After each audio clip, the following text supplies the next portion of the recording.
En finir avec Onfray, c'est le titre de l'ouvrage de mon invité aujourd'hui.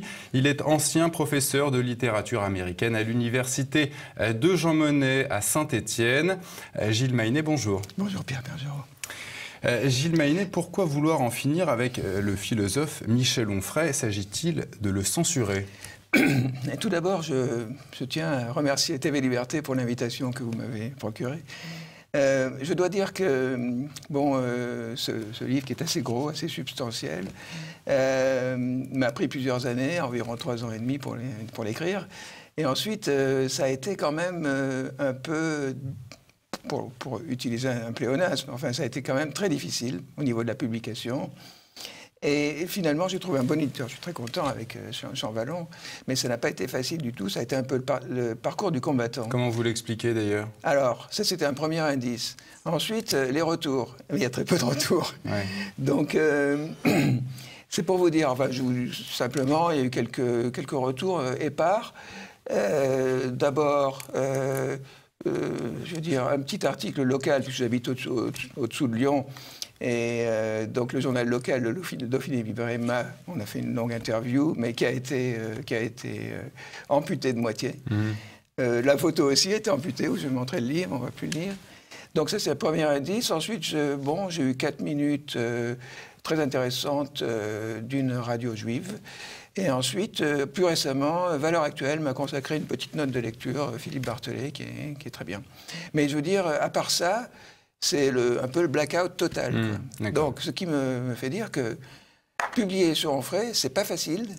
Et on a l'impression vraiment que dans ce pays, il y a une chape de plomb contre... C'est une impression ou c'est plus qu'une impression. C'est plus qu'une impression, c'est une série de... Alors, Gilles Maynet, pourquoi vouloir, du coup, en finir avec Michel Onfray? Pourquoi vouloir en finir? C'est une longue histoire. Disons que son concept majeur, c'est le concept d'hédonisme. Et ça fait très longtemps que... C'est quoi l'hédonisme, en fait? Qu'est-ce que c'est l'hédonisme? C'est un concept grec. C'est la recherche du plaisir un peu par tous les moyens. Et donc, sans grande barrière, etc. Donc, qu'est-ce que vous lui reprochez, alors, dans le fond? Alors, il se trouve que j'ai beaucoup travaillé sur Georges Bataille. Alors, ce qui m'est apparu évident dès le départ... Donc Georges Bataille, pour le resituer, c'est 1897-1962. 1962, c'est un très grand philosophe, parce que, Georges Bataille, c'est 9/10 de philosophie, et puis des œuvres érotiques, considérées comme très décapantes, mais en même temps, qui vont de pair avec certaines de ses œuvres philosophiques. Et donc, par exemple, Madame Edwarda va de pair avec L'expérience intérieure, qui est un très grand livre de philo. Bon. Et donc, le concept focal de Bataille, c'est, d'abord hétérologie, mais recyclé en athéologie. Donc, il a écrit une somme athéologique, L'expérience intérieure, le coupable sur Nietzsche, pendant la guerre. Et donc, qu'est-ce qu'il entend par athéologie? Eh bien, c'est quelque chose que M. Onfray saccage vraiment à pieds joints dans son livre, son maître-livre qui s'appelle Traité d'athéologie. Donc ça, cette espèce d'escroquerie intellectuelle, ça fait longtemps que je l'avais repéré. Puis là, j'étais encore très occupé, mais là, donc, en quelque sorte, si vous voulez, j'ai non pas vidé mon sac, mais j'ai rassemblé... Est-ce qu'il s'agit de le censurer? Pas du tout. Il s'agit de le dénoncer. C'est Onfray qui censure les autres. C'est le système Onfray qui censure Maynet. D'accord. Et puis, je ne suis pas le premier. Je suis le numéro 8. On a très peu parlé des autres. Qui sont les autres? Alors, les autres, il y en a pas mal. Il y a toutes sortes de critiques. Il y a quelqu'un qui a critiqué sous l'angle de Nietzsche, parce que M. Onfray déforme Nietzsche également. Enfin, il déforme tout ce qui est vraiment philosophie de fond. Kant... les Lumières, même les Lumières, alors je ne parle même pas de la philosophie moderne du XXe siècle, donc Freud, tout y passe, Freud, Lacan, Lévinas, Bataille, Artaud, Beckett, tout ce que vous voulez. Alors soit il les occulte, soit il les déforme gravement. Et sur Bataille, il fait une série de contresens. Pourquoi faire? C'est tabula rasa, c'est après moi le déluge. Après moi le déluge, et puis, alors je ne sais pas si simplement pour vendre des livres, mais son concept maître, c'est un concept qui n'est pas très original, qui vient des Grecs. L'hédonisme, on le rappelle. Oui. L'hédonisme. Et je veux dire, donc si on compare l'hédonisme avec l'érotisme de Bataille, il y a un monde qui les sépare, quoi. Comment vous expliquez la médiatisation du philosophe Michel Onfray? Je crois qu'il est tout à fait dans le ton de l'époque actuelle, postmoderne. Vous pointez en lui le libéral libertaire bobo, oui. Alors qu'il n'arrête pas de dire qu'il est antilibéral. Non, il dit qu'il est antilibéral depuis récemment. Parce que moi, je suis allé chercher jusqu'au début de Michel Onfray, donc début des années 90. Lui aussi, il a changé? Il a changé, il a retourné sa veste un nombre incalculable de fois. Maintenant, il critique les bobos. Maintenant, il dit qu'il est tragique. Vous voyez bien que le tragique, ça a très peu de choses à voir avec l'hédonisme. Hein. Donc, il est dans le tragique, critique les bobos, il critique la novlangue, le politiquement correct, etc. Mais là, c'est un énième retournement de veste, parce qu'il est habitué à la matière. Hein. Mais vous dites qu'il est du système, et pourtant, quand il passe chez Laurent Ruquier, il a pourtant tendance à se mettre à dos les chroniqueurs en général. Je regarde pas trop, pas du tout, Laurent Ruquier, mais il est dans le système, il est la mouche du coche du système. Il a peaufiné son image de rebelle, anti-système, mais quand on regarde bien les textes, il n'est rebelle que jusqu'à un certain point. Juste pour ne pas mettre le système en échec. Pour que le système continue de l'inviter, etc. Oui, il fait régulièrement la une des magazines. Il est souvent ça va chercher très loin. Le phénomène Onfray va chercher très loin. Et c'est même au niveau des maisons d'édition. Il a été publié par de très grandes maisons d'édition. Et donc, maintenant, c'est devenu presque impossible de critiquer Onfray parce qu'il y a trop d'intérêts croisés de tous les côtés. Intérêt économique. Intérêt économique d'abord, je pense que ça joue énormément, évidemment. Et idéologique. Et puis, l'époque actuelle, qui est une époque quand même plus que relative décérébration, les gens lisent de moins en moins, ils sont complètement captifs d'une série d'images, de clichés, etc. Ils préfèrent lire du Onfray sur la plage pendant les vacances que de se taper les textes des vrais philosophes. Gilles Maynet, on va rentrer dans le dur avec vous. Michel Onfray se veut anti-transcendance pour, dit-il, supprimer Dieu, déconstruire le christianisme. Il traite d'ailleurs Jésus-Christ d'ectoplasme invisible. Il dénonce également une collusion entre le catholicisme et le nazisme. Où veut-il en venir? Oui, alors le motto d'Onfray, c'est de critiquer toutes les transcendances. Alors, transcendance... Et une plus particulièrement, d'ailleurs, le christianisme. Le christianisme, oui. Le christianisme... Et pourquoi? Si on regarde le traité de la théologie, c'est d'abord et avant tout le christianisme, c'est aussi l'islam, et c'est aussi, dans une certaine mesure, le judaïsme également. Parce que le judaïsme, pour lui, a l'inconvénient d'avoir été le premier monothéisme. Et donc, il y a eu toute une polémique sur... Il dénonce toutes les violences, notamment dans l'Ancien Testament. Comme si le judaïsme... Les Juifs, premier peuple génocidaire, etc. Voilà, donc il y a eu toute une polémique en 2012 à propos de ce concept de monolatrie, qui n'est pas très glorieuse pour Michel Onfray. Et donc, alors voilà, on est au cœur du sujet parce que il critique toutes les transcendances divines. Pourquoi? Parce que ça correspond à son athéisme athée, à son athéisme matérialiste. Ou est-ce que ça correspond au vent actuel? Oui, c'est ça. C'est ce grand magma conceptuel ou post-conceptuel qu'on nous déverse partout actuellement. Il faut être laïque, il faut être athée. Et donc, ça va de pair avec cette espèce de grand magma conceptuel assez flou, assez mou, qui envahit tout et qui est sans limite. Donc, si vous voulez... alors, là où il pêche, c'est qu'il fait un contresens massif sur la théologie. Parce que la théologie de Bataille, c'est non seulement la critique de tous les dieux, de toutes les religions monothéistes, même du bouddhisme aussi, mais c'est aussi la critique de celui ou celle qui se gargariserait de critiquer enfin, je veux dire, de proférer sur tous les toits, si vous voulez, ou de dénigrer l'athéisme, pour produire, en fin de compte, une sorte d'autosacralisation du moi, quoi.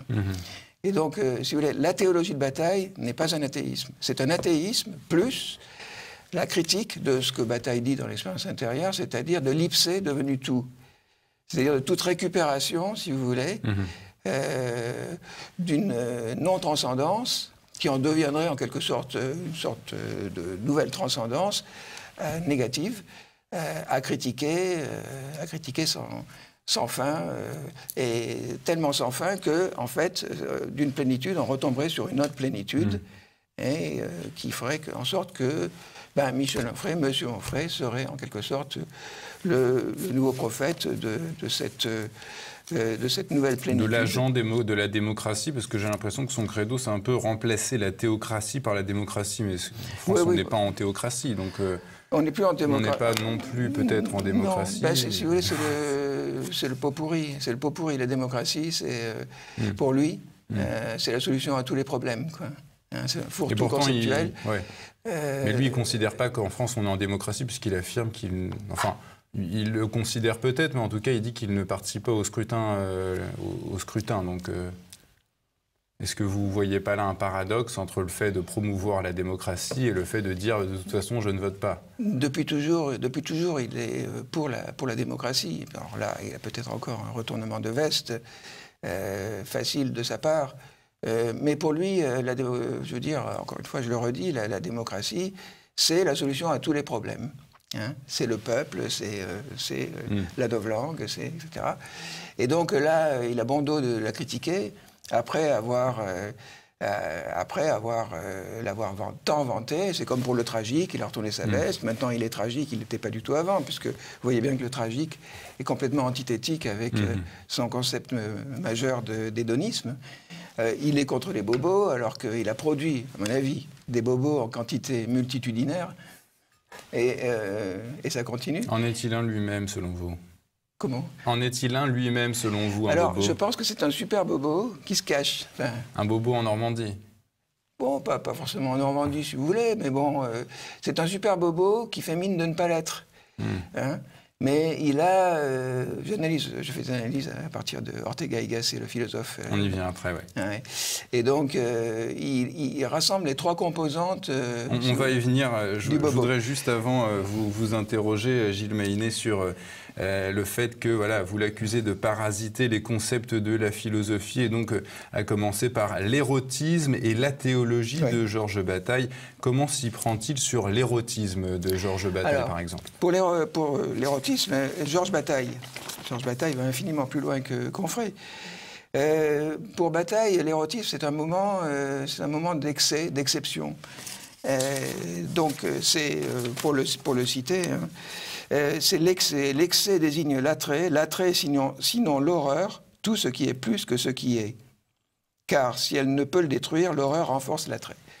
Donc là, il faudrait quand même faire un tout petit peu de mise au point philosophique, c'est-à-dire que dès le début des années 30, et à la fin des années 30 notamment, lors des années du collège de sociologie, 1937-39, Bataille et quelques autres analysent les phénomènes sacrés, mais sacrés hétérogènes à toutes les religions consacrées, déjà bien longtemps. Et parmi ceux-là, il circonscrit le rire et l'érotisme, notamment. Alors, il parle de noyaux sacrés, aussi dans la société, tout ça. Et le rire, si vous voulez, il y a un moment de dépression. Et quand on se rend compte que, la dépression n'a pas lieu d'être, puisque bon, c'est pas si grave que ça, les choses sont pas si graves que ça, il y a ce rictus qui sort, le rire. L'érotisme, c'est une sorte de rire rentré qui se prolonge aussi loin que possible. Et où est-ce que Michel Onfray, du coup, se trompe, en fait, sur cette approche de l'érotisme de Bataille? Il ne voit pas que l'érotisme de Bataille, c'est le haut lieu de la passion, c'est ces moments imprévisibles, c'est basé sur la chance, où l'être étant pamoison. Et comment s'y prend-il pour dénoncer, justement, cet érotisme? Il occulte. Pour l'attaquer, pour le tordre? Il attaque de façon très, très perverse. puisque bon, il l'attaque sous la ceinture et il l'attaque au niveau des concepts, pas beaucoup, puisqu'il n'aime pas, Michel Onfray n'aime pas les concepts, en fait, de la philosophie. Il les maquille, il les dérive, il les fait dériver. Et donc, si vous voulez, bon, moi je l'analyse en détail. Hein. Il dit que la théologie de bataille est un concept mal fini. Il y a eu des tergiversations de bataille qui voulaient soi-disant créer une nouvelle religion ou qui disaient ne pas être philosophe. Enfin, il s'engouffre dans toutes les brèches, alors que tout ça, c'est une série de contresens massifs, que c'est un nouveau mystique. Alors que Bataille n'était pas mystique. Dès le début de l'expérience intérieure, il dit qu'il était contre le mot mystique. Et donc, l'érotisme, c'est un... Si vous voulez, pour Bataille, il y a deux niveaux de réalité. Réalité homogène et hétérogène, le tout autre. L'érotisme, c'est un mouvement de sortie abrupte hors de l'univers homogène. Et donc, c'est quelque chose qui, en même temps, effraie. Hein, même dans l'acte érotique, hein, on peut considérer qu'il le dit d'ailleurs, que chacun des amants est en quelque sorte un mouvement d'horreur par rapport aux parties sexuelles. En même temps, il y a une sorte de joie intense à être autre que ce que l'on est d'habitude, hein, et à aller plus loin. Hein. Et l'héroïne principale de Madame Edwarda, c'est une prostituée. Hein, une prostituée qui dépasse, qui est beaucoup plus Dieu que Dieu, et plus pute que pute. C'est-à-dire qu'il dépasse la réalité homogène, par en haut, par en bas, et de tous les côtés. Et donc, si vous voulez, c'est un moment... ça choque Onfray, comment il réagit dans ces textes Onfray par rapport à ça? Il ne commente jamais. Hein, ça, c'est l'épine dorsale de Bataille. Hein, expérience intérieure, la préface à Madame Edwarda, en quelque sorte. Eh bien, il n'en parle jamais. Ou alors, il dit quand même que le corps est sale, il fait des références à la saleté du corps. Je vais vous montrer. Oui, alors, il condamne Bataille en tant que névrosé, en tant que quelqu'un qui développe un érotisme sale, un érotisme nul d'ailleurs. Il dit, il n'y a pas d'érotisme. Chez Bataille, il n'y a pas d'érotisme. Comment peut-il dire ça? Oui, il qualifie tout ça de pornographie, en fait. Non, pas directement. Non, pas directement. Ça, c'est encore autre chose. Moi, je pense qu'Onfray est du côté de la pornographie. Parce que la pornographie est du côté de la société homogène, finalement. C'est une petite porte, c'est comme ça que... C'est quoi la société homogène? La société homogène, c'est la société utile. C'est la société des buts, des projets et du travail, en gros. Matérialiste. Qui consiste à matérialiser ses projets, quoi. Donc, c'est une société utilitaire, basée sur des buts précis, etc., et c'est très cartésien, quoi. Et pour aller plus loin, à un moment, je ne sais pas, vous vouliez citer, allez-y, bien sûr. Si je peux me permettre, oui. Pour l'éros d'Onfray, quel est-il? Je cite, « L'érotisme solaire, lumineux, joyeux, pacifié ». Ça vous donnerait quand même une idée. Pas du tout l'érotisme nocturne qui est à liquider, qui est triste ou nul. C'est une pédagogie ludique, une pornographie libertaire, une intersubjectivité réussie. Il s'agit de multiplier les combinaisons jubilatoires, de faire la construction de son érotisme dans la liberté du consentement d'autrui, et puis alors la maxime de Chamfort qui ressort dès qu'il peut, jouir et faire jouir sans faire de mal à toi ni à personne. Voilà le programme d'Onfray, à chacun son érotisme. Sans faire de mal à toi et à personne, en même temps, Michel Onfray, il parle de cet érotisme solaire que vous venez de citer. Un érotisme solaire déclare ouverte toute possibilité sexuelle. Alors, qu'est-ce qu'il entend par là? Toute possibilité sexuelle. Enfin, je veux dire, est-ce que ça sort du cadre légal, son érotisme solaire? Alors ça, il ne le dit pas, mais il est tellement ouvert, il a tellement peu de limites qu'on peut tout imaginer. Hein, effectivement, à chacun son érotisme. D'abord, il y a un jeu de mots lancinant entre érotique et érotisme. Une érotique, c'est-à-dire, on peut parler de l'érotique des troubadours, c'est un érotisme particulier. Alors, à chacun son érotisme pour Onfray. Et puis alors, il n'y a pas de limite. Il faut inclure les érotiques chinoises, indiennes, japonaises, le Kama Sutra, pourquoi pas. Il n'y a pas de tabou, il n'y a pas de transcendance chez Onfray. Parce que pour qu'il y ait une transcendance, il faut qu'il y ait des limites. Il faut qu'il y ait des limites à transgresser. Donc il faut qu'il y ait des tabous. Et il y a des tabous. Dans toute société élaborée, il y a des tabous. Vous évoquez également, Gilles Maynet, la notion du sociologue espagnol José Ortega y Gasset, mort en 1955, d'homme masse ne trouvant rien à désirer en dehors de lui-même. Quel rapport avec Michel Onfray? Eh bien, pour Ortega, cet homme le rapport, c'est le bobo, quoi. Oui. Parce que, je le redis, je pense que Michel Onfray a produit des bobos en quantité supersonique. C'est-à-dire, qu'est-ce que c'est que l'homme masse de Ortega? C'est un individu duplicatif. C'est le snob. Le S, trait d'union, nob, hein, sans noblesse. C'est l'individu sans noblesse qui trouve dans son esprit un répertoire d'idées toutes faites, qui décide de s'en tenir à elle et de considérer comme complète sa provision d'idées. Et alors, ne trouvant rien à désirer en dehors de lui, il s'installe définitivement en lui-même. Et il ne doute jamais de sa propre plénitude. C'est aussi un individu qui décide de ne jamais décider. Donc c'est quelqu'un qui s'en tient comme ça à une certaine provision de clichés et qui n'en déroge pas. Et alors Ortega en fait deux catégories. Il y a le señorito satisfait et le spécialiste. Il est très intéressant, Ortega. C'est quoi le señorito satisfait et le spécialiste? Le spécialiste, c'est un homme masse d'une certaine catégorie. C'est-à-dire que c'est quelqu'un qui excelle dans le spécialiste, hein, qui excelle dans son domaine particulier, mais qui, parce qu'il excelle sur son domaine particulier, pense qu'il peut donner des leçons à tous les autres, dans tous les autres domaines. Donc là, on parle de Michel Onfray, enfin, selon vous. En quelque sorte, sauf que spécialiste... Et le señorito satisfait, spécialiste, alors l'est-il vraiment, quoi? Alors, le señorito satisfait, c'est l'héritier. C'est l'héritier, c'est-à-dire c'est celui qui a fait l'économie de tout le travail qui a mené à cette culture qui fait que, dans sa famille, ils ont réussi et tout ça.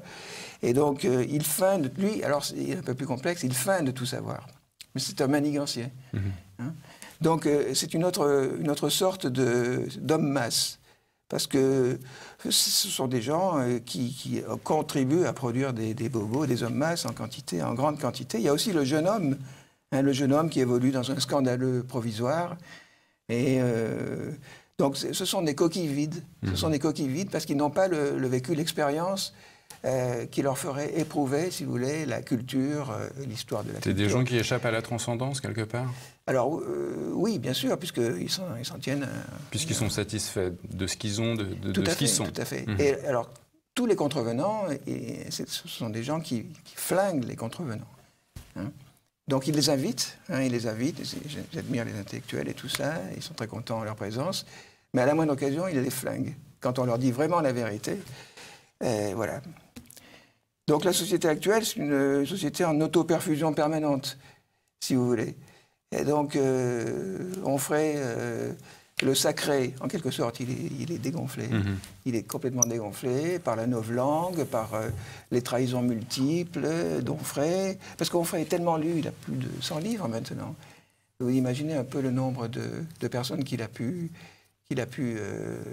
convertir en lecteurs, puisque ce qu'il propose, c'est quand même quelque chose de très facile à lire, qui fait croire aux gens qu'ils comprennent la philosophie, etc., alors que les grands textes philosophiques sont infiniment plus difficiles à percevoir. Bon, et Bataille notamment, Bataille, on ne lit pas Bataille comme ça, donc en même temps, ça va beaucoup plus loin, c'est infiniment plus subtil et plus profond. Toujours selon ce même Ortega qui évoque la notion d'hyper-démocratie, le gouvernement par la masse. Est-ce qu'on est en hyper-démocratie, en hypo-démocratie? Je crois que l'acception du terme a changé entre les années 20, où il a inventé ce terme, et puis l'acception actuelle. Qu'est-ce qu'il entend par l'hyper-démocratie? Pour lui, c'était le fait que c'était un peu la masse, la foule qui dirigeait, quoi. Alors, avec le résultat qu'on sait, puisque il suffit qu'il y ait eu... C'est le suffrage universel, alors? Non, le résultat, c'est qu'il y a eu Hitler, Napoléon, Staline, pas Napoléon, Mussolini, Staline qui sont arrivés, qui ont capturé cette force sacrée, et que tous ces gens-là, ces hommes masses qui n'avaient pas grand-chose quand même comme esprit critique, ça fait 80 millions de morts. Mm-hmm. Et donc... Oui, Adolf Hitler est arrivé par la démocratie. Voilà. En tout cas, il a été... Alors, c'est une hyper-démocratie, donc, si vous voulez, qui a profité à des gens très mal intentionnés et des manipulateurs de première qui ont fait des grandes mises en scène. Et voilà, donc ça a été l'abattoir, ça a été la Shoah, ça a été un génocide incroyable au sein de l'Europe. Et alors que maintenant, c'est devenu simplement... l'hyper-démocratie, on associe le hyper plutôt à hyper-président. Alors ça a été Sarkozy. Maintenant, je crois que nous avons un nouvel exemplaire. Gilles Maynet, ma dernière question, c'est vous qui la posez dans votre ouvrage. À quand une nouvelle révolte des masses? Bon, alors c'est peut-être la question effectivement intéressante, parce qu'on voit bien qu'il y a quand même certains pays d'Europe, peut-être, j'ai compté jusqu'à une douzaine, qui sont en train, sous l'appellation de populisme, évidemment, parce que le système n'aime pas qu'on parle qu'on le contredise. Donc tout ce qui va contre le système, c'est raciste, c'est anti tout lait, et donc là, c'est... alors, excusez-moi, j'ai... Oui, à quand une nouvelle révolte des masses? Alors, la révolte des masses, elle se profile plus ou moins. Elle se profile plus ou moins parce que l'Europe actuelle, l'Europe de Bruxelles, on a vraiment l'impression qu'elle n'a aucune limite. Elle ne connaît aucune limite, aucune frontière. C'est pas qu'il faille rétablir tout de suite des frontières partout, mais il faudrait au moins trouver un semblant de bon sens et de dire, à un certain moment, stop. Mais stop, pas uniquement l'immigration, les migrants. Stop en général. Stop à, je sais pas, la Cour européenne des droits de l'homme, alors j'ai lu récemment qu'il y avait une quarantaine, 45 juges, et certains juges d'Azerbaïdjan qui faisaient partie. Vous voyez, donc c'est cette complexion qu'a l'Europe actuelle, de ne plus avoir du tout de limite, qui fait que l'Europe étant très mal placée, géographiquement parlant, on risque d'avoir de très mauvaises surprises. Mais du coup, la révolte par les masses, la révolte des masses, est-ce que c'est pas risqué quelque part quand on lit Ortega qui dit que la masse est médiocre? Oui, alors ce serait pas la même... On ne peut pas s'attendre à une révolte médiocre. Ça serait pas... Non, ça serait pas la même révolte des masses. Mais ça ne serait pas une révolution française avec du sang qui coule dans la rue Non, ça ne serait pas les mêmes masses. Je pense que ça serait les masses plus conscientes, plus cultivées et... plus... Post-Première Guerre, Deuxième Guerre mondiale. Ah oui, oui. Des gens qui ont vu assez de sang couler. Voilà, qui seraient beaucoup plus cultivés, beaucoup plus à même de mettre des limites et arrêter toute cette palinodie là, de clichés, de lieux communs, etc., et avec laquelle l'Europe nous tarabiscote en longueur de temps. Et il s'agirait quand même d'avoir une vision pour le futur. Et on ne peut pas non plus accepter, on est déjà 28, on ne peut pas accepter non plus l'entrée de trop de pays, surtout si en plus certains d'entre eux professent. Il y en a déjà qui veulent en sortir, en tout cas. Oui, alors il y en a qui en sortent. Certains ministres de la Ligue du Nord. Ce sont des avertissements. Ouais. Je crois que le XXIe siècle va voir une révolution conservatrice en Europe. Autrement, elle risque de ne pas y survivre. Gilles Maynet, merci. Je rappelle le titre de votre ouvrage, En finir avec Onfray. C'est aux éditions Champvallon. Gilles Maynet, merci. Merci à vous.